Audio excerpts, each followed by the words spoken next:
Sa farm na ito makikita nyo ang iba't ibang mga alaga. Baka, baboy, kalabaw, kambing, manukan, fish pan at marami pang iba mga kaparmers. Ang may-ari isang cowboy na Pilipino. Kaya halina at mag-enjoy sa inyong mga makikita.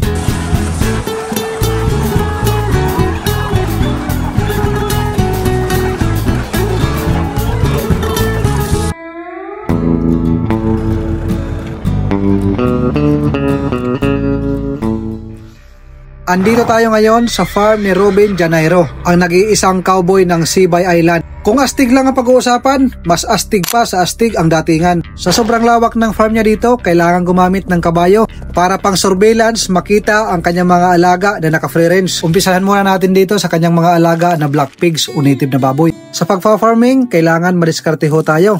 Ang ipapakain nila ngayon, star fruits o balingbing kung tawagin natin sa ating mga probinsya. At mga Indian Mingo na nahuhulog lang dahil sa malalaking mga paniki. Ayan po yung sinasabi kong star fruits o balingbing. Ano ba ang tawag sa inyong lugar mga kaparmers? Pwede nyo i-share sa ating comment section. Sa pagkain sa kanilang mga alagang baboy, halos mga organic lahat ang kanilang pinapakain. Sosyal ang mga black pigs nila dito.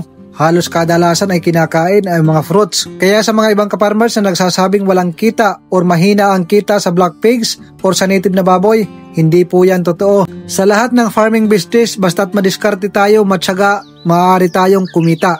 At pagkatapos ng 100 kilometers na paglalakad, ito na mga kaparmers, ibubuhos na ang Indian Mingo at balingbing para pagpistahan ng kanilang mga native na baboy. Makikita nyo naman mga kaparmers, wala pong halo yan. Pure na prutas ang kanilang binibigay. Ang lakas kumain ng kanilang mga black pigs.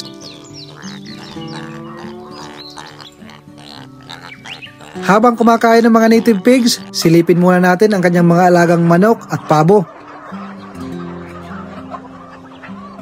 At kahit marami siyang tauhan, si Boss Robin mismo ang nagpapakain minsan ng kanyang mga alaga. Dahil para sa kanya, siya ay nag-i-enjoy at nagpapatanggal ito ng stress para sa kanya at nagpapabata.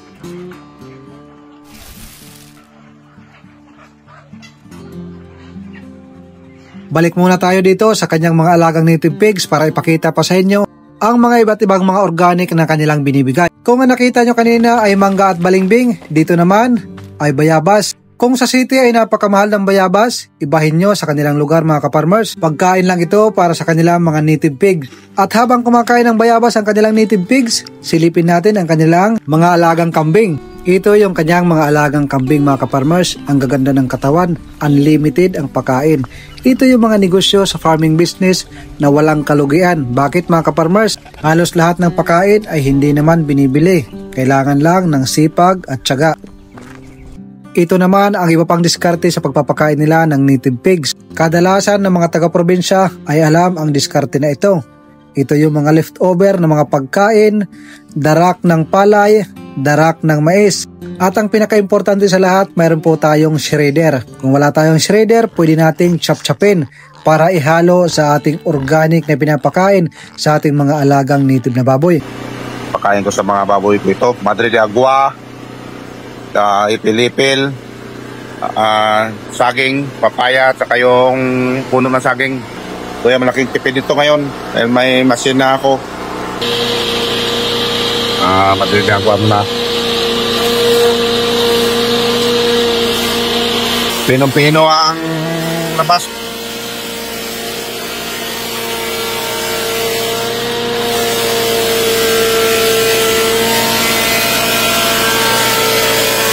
Dan sunod namin yung ipilipil.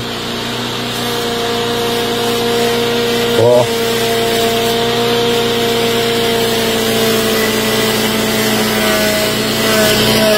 Ang ganda oh. Ayan.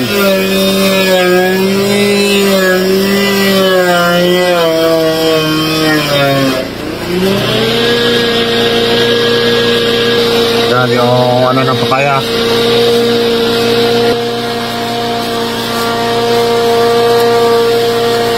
Halo-halo na yan.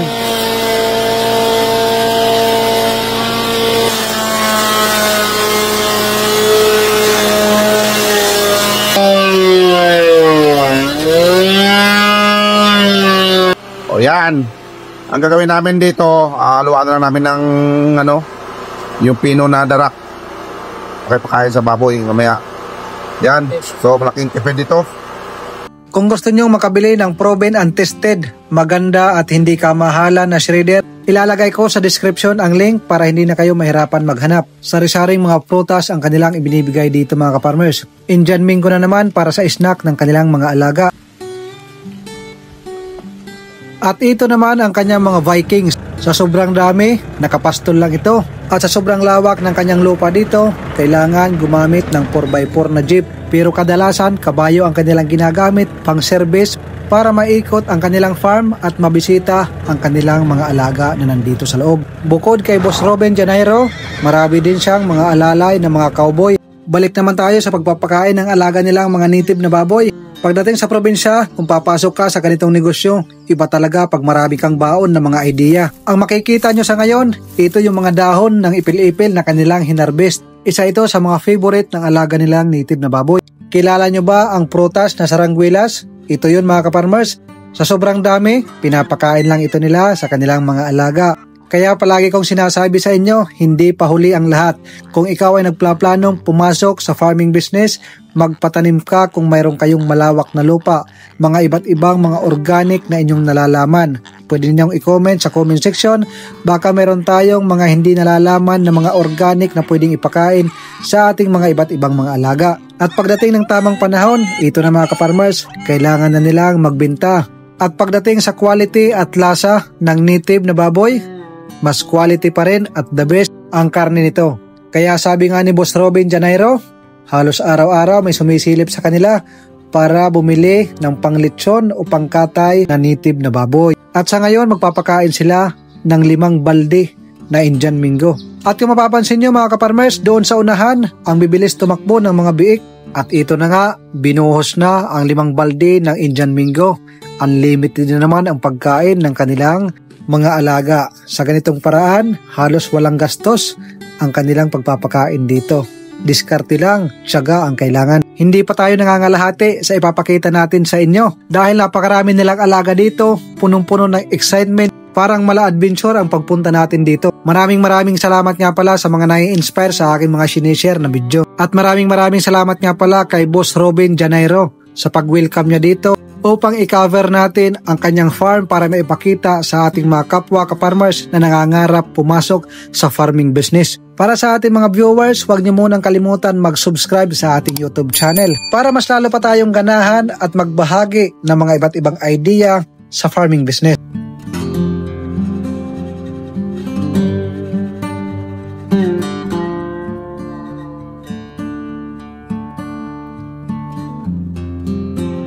At sa pagkakataon ito, masasaksihan natin kung gaano kabigat dahil ngayon may bibili ng malaking pangkatay na black pigs. Hulaan nyo mga ka-farmers kung ilang kilo aabutin ang ganito kalaki na black pigs.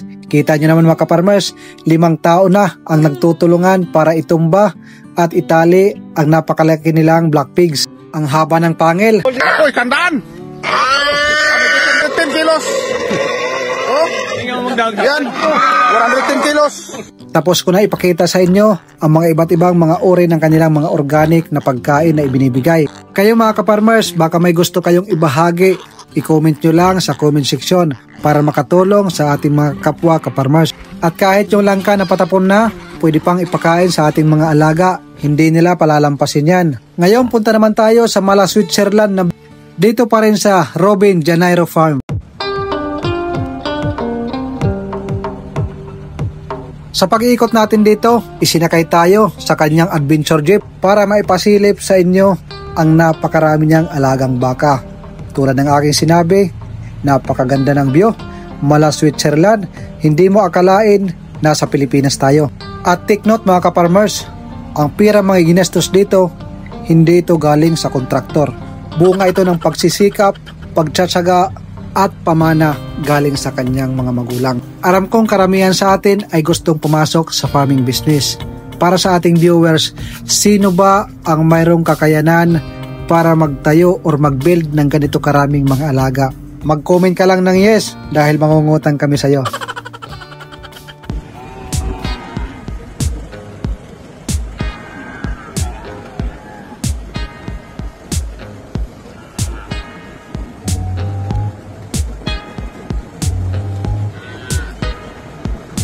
Hindi ko maipakita sa inyo ng maayos habang ako'y nasa loob ng sasakyan.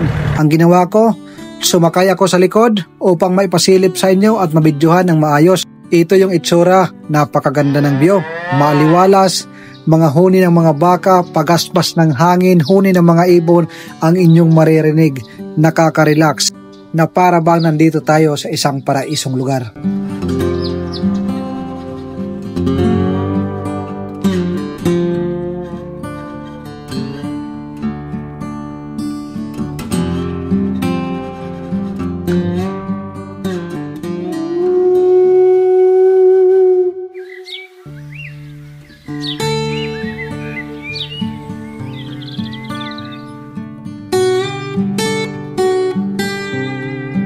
At ito naman ang tinatawag nila na cow pen. Dito nila pinapasok kung kailangan nilang mag-selecting o mag-inventory sa kanilang mga alagang baka. At ang isa mga ka-farmers, sobrang mailap, ayaw pumasok. At ang ganito kalawak na range area na mayroon sila ditong kalabaw, kabayo at baka, gumawa sila ng malawak na hukay na dito maiimbak, maiipon ang ulan na dito sila iinom.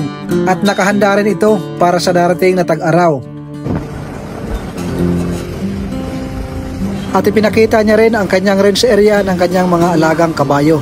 Kahit malayo pa ang ating sinasakyan na makapansin ng mga kabayo, dahan-dahan na itong lumisan sa kanilang kinaroroonan. Dahil sa sobrang bilis nilang tumakbo, kakailanganin ng kabayo para siyang magtaboy papunta sa tinatawag nilang horse pen. Yun na.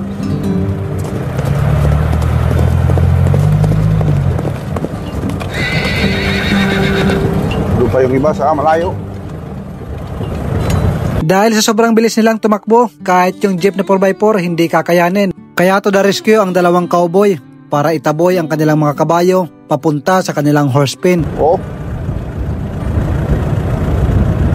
Kailangan mabilis ka rin magpatakbo. Kasi mas mabilis ang kabayo kasi walang sakay na tao. Yun. Yan ang pinakamahirap mga gano kami mag-branding. Kasi mahihilap talaga yan. Andun pa yung ibang grupo, oh. Na matapos ang pakikipaghabulan, naipasok rin sa horse pen ang kanilang mga kabayo. Ito na naman ang kasunod na challenge. Kailangan itong hulihin gamit ang matibay na nylon. Ang ganitong gawain, kailangan ng kasanayan para magawa mo ito. Pero para sa isang cowboy, madali lang itong gawin.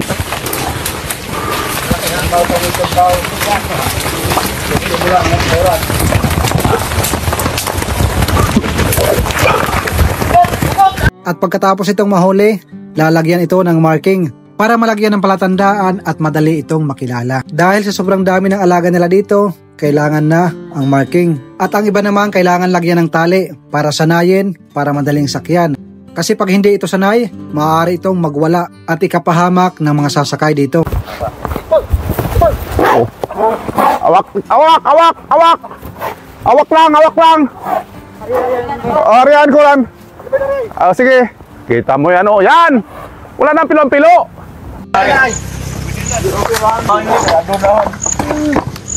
Yun na. Oh, ari, oh. Yun!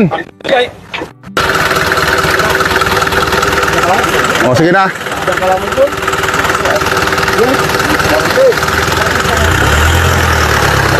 Yan. Tara na. Deliver na namin to doon sa ano.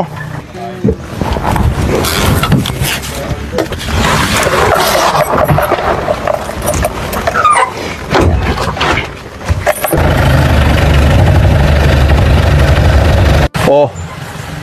O sige. Sige, pasok na namin. O sige, diretso. Yan, pasok na namin. Okay. Lalo ko dito sa ano, para gumanda naman lahi.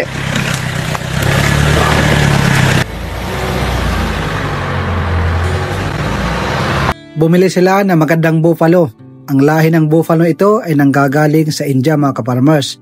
Isa itong mataas at malaki na lahi. Maganda itong i-crossbred para sa mga Philippine Carabao. Kung kanina mga ka-farmers, nagwawala ang buffalo na ito, dito kaya magwala kaya siya sa dami ng Carabao na kanyang masasalamuha at sa dami ng babae dito. Sa dami ng makakasama niyang babae dito, siguradong tiba-tiba ang buffalo na ito.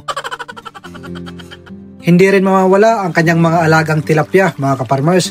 Ang dami. Meron siyang 3 na fish pan dito. Fish pan ng tilapia, fish pan ng African hito, at ang pinaka the best, fish pan ng native na hito. May 100 kilos? O yan o.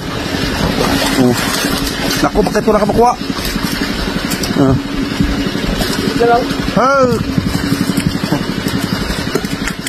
Isa. Yun. Kaya tingnan natin. Ngayon papakita namin sa inyo kung gaano kalalaki ang kanilang mga alagang tilapia dito. Pagkatapos maghagis ng lambat, ito na yung mga nakuha. Yan o, yung mga jumbo size ko na tilapia. Pero isa pa. Aray. Yan o, jumbo size na yan. Pananak ko. Tagi kalating kilo na siguro isa. Kilo ang tabi. Ha? Mga kiloin nyo nga. O sige. Malagay mo na kilo natin. Plastic ante. O, plastic. Yan, kiloin namin yung pinakamalaki. Kung ilang kilo. Yung tatlong piraso.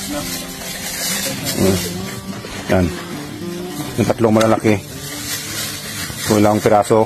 Ang kung ilang kilo, yung tatlong piraso. Yan, tatlo na yan. Tatlo na. Sige, tatlong piraso yan. Be? Okay, nakasiro. Landaya. O yan. Isa't 1.7 kilos. At pagkatapos mag-adventure sa kanyang malawak na farm, ito na ang kasunod mga kaparmers. Hindi tayo uuwi hanggat hindi natin natitikman ang native na hito. Para sa katulad kong taga-probinsya, ito yung ulam na kahinaan natin. Pagkatapos lutuin sa pure na gata, pwede na ito nating tirahin.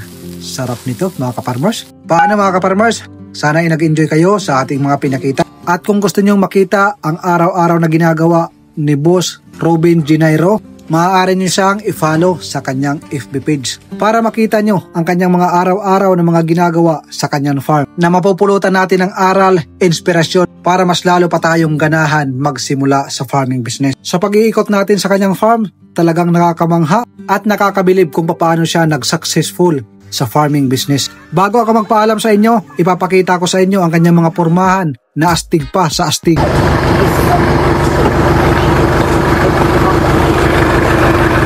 Alis ko na kami, Karanso. Mag-ikot ko na kami.